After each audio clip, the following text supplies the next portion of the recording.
Sementara itu, saudara, banjir yang mulai surut di beberapa titik mulai dimanfaatkan oleh staf puskesmas untuk membersihkan peralatan medis. Para dokter serta tim medis puskesmas yang sempat terhenti dalam memberikan pelayanan, kini sudah mulai melakukan aktivitasnya kembali untuk melayani warga di Kecamatan Luk Sukun serta sekitarnya.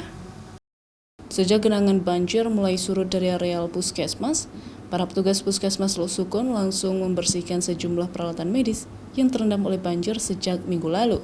Walaupun di jalan akses depan puskesmas air masih tergenang hingga 80 cm, namun staf puskesmas gerak cepat membersihkan peralatan medis yang ada agar pelayanan kesehatan dapat diberikan secara normal kepada masyarakat. Sejak banjir menggenangi puskesmas Luk Sukun, pelayanan kesehatan bagi masyarakat juga terhenti.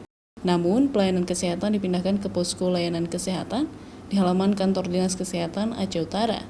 Warga terdampak banjir mendapatkan layanan kesehatan di sana untuk sementara waktu. Karena banjir, akses pelayanan nggak bisa dilalui, puskesmas terpaksa kami tutup, tapi kami tetap melayani di posko kesehatan.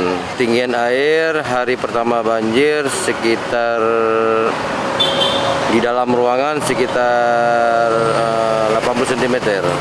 Alat-alat medis ada yang sebagian kami amankan, ada yang sebagian juga rusak.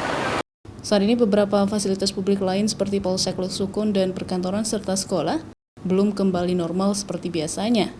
Hal tersebut karena air terlihat masih menggenangi. Mustajab Syahril, Kompas TV, Aceh Utara.